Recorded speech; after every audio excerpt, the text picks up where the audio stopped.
Hello, everybody. My name is Daniel Paul. I'm with Grandmaster Graham Wrigley today.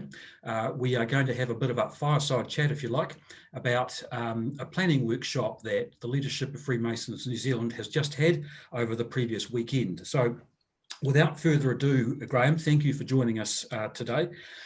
Can you tell us a little bit about what happened in Wellington? You, the Divisional Grandmasters and the District Grandmasters all got together with National Office for a planning workshop. What was the purpose of that gathering?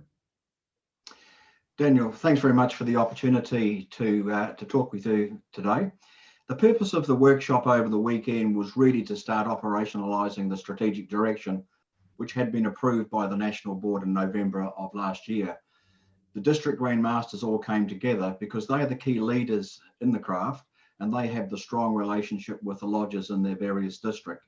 So the idea was to come together as a team to start to identify the issues that we had before us, but more importantly was to work out the direction and come together as a single team of people, all operationalising the strategic direction in a way that the lodges can manage it and understand it.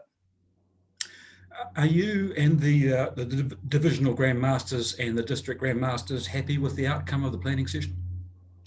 Absolutely pleased. I've had some very, very positive feedback, which started almost immediately after the workshop finished, where people were saying that this is the first time that the key leaders, the District Grandmasters, had been able to come together and been involved in the initial planning and the direction that they will have to set and work through for the next 2 years of their remaining term of office as District Grandmasters. But more importantly, they recognise the need and the opportunity that they have to set the platform for their successors as well. So the positivity that came out from that was really, really good. And just recently, the other night, I was at a lodge meeting where that positivity was actually being talked about quite openly. So I was very, very pleased about that. You mentioned just now that it's the first time that the leadership of Freemasons New Zealand has got together like that. Why was it so important to do this now? Well, you say to do it now. Actually, we planned to do this months ago, but COVID-19 got in the way. So we're actually running about 2 or 3 months behind where we wanted to be. But I did talk at the grand installation about the need for us all to go in the same direction and have a single focus and use our combined strength across Freemasonry to achieve the goals that we actually want to do. So that was the setting platform for what I wanted to achieve. But more importantly, it was an opportunity to actually go ahead with the District Grandmasters because they are the key people in moving the lodges forward in that regard. Previous gatherings have really been focusing on workshops with a mix of brethren at different levels, and they didn't really have the goals and objective and outcomes that we wanted to achieve for this. So this had a narrow focus with key players, key important people with a really defined outcome that we were seeking, which was to have a single vision, a goal that we could all achieve, and the ability to work as a group of one to achieve that. Yeah, I understand that the theme of the workshop was sort of one team, one vision, one goal. Why is that so critical? Well, within Freemasonry, we are quite diverse. I mean, the lodges are really one part of what we do. But we have a large number of districts. And for example, we've got 15 District Grandmasters.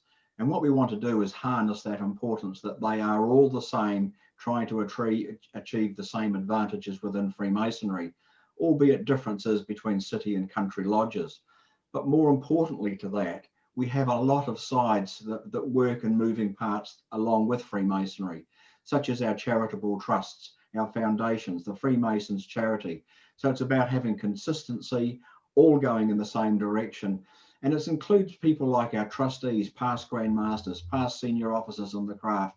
They all have value to add to our organisation, but we need to be doing it together so that we're all making Freemasonry strong for our future. I did make the comment at the workshop that we're in the year 2020, but sometimes some of our culture has been back in the 1920s.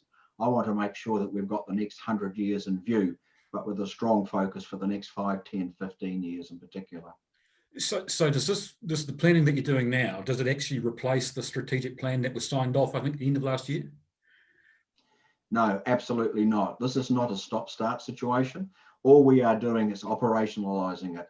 It's taking the strategic plan, the 9 points that fit within the strategic plan, putting them in a way that the lodges can address them, the way that the lodges can actually achieve what they need to within that plan, with really defined goals, a vision that is clear that takes us towards that strategic direction, and the team ability to unite, come together and achieve it as a single entity of Freemasons in New Zealand. Okay, so a very successful planning weekend, you've said that. What happens next? Well, we said at the end of the workshop that the next step was to get out on the road, and we would have liked to have done this prior to the end of 2020, but that hasn't been possible. But early in the new year, the executive director and myself, and perhaps one or two others, will be hitting the road with road shows where we will start to work with the lodges in particular towards operationalizing on a local level the needs to put the plan into place. And this is quite important because, as I said before, every area has slightly different issues that they face. Some is distance, some is crowded metropolitan areas, some are very strong rural areas. So we need to work together with the various lodges and the brethren in the district. So Mark and I will be heading out to do that. We've asked the divisional Grand Masters to group the people in the best way that we can do that and achieve it. In some cases in the division, it will be 2 or 3 meetings so that we do get all the districts on board. In other cases, it might be 1 or 2 separate meetings. But the idea is to get everybody together so that we can start to get their thoughts and start to get a plan that we all own. Okay, thanks, Grandmaster. Just lastly, the roadshow is going to happen early next year, hopefully. What can brethren do in the meantime in their lodges while we prepare for the roadshow? I think there's several things, Daniel. I think more importantly, 2 things in particular come to mind. Is go back to the strategic plan. It's a plan on a page in the booklets that we send out, but more importantly, understand the 3 sections that we want to work into to make Freemasonry vibrant in the future, and have a look at the components that make those up so that they're in your mind.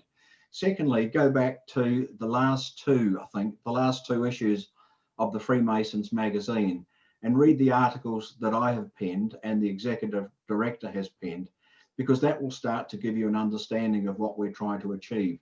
And in particular, on the cover of the last magazine, you will actually have the logo of the one vision, one goal, one team, and have that firmly in your mind.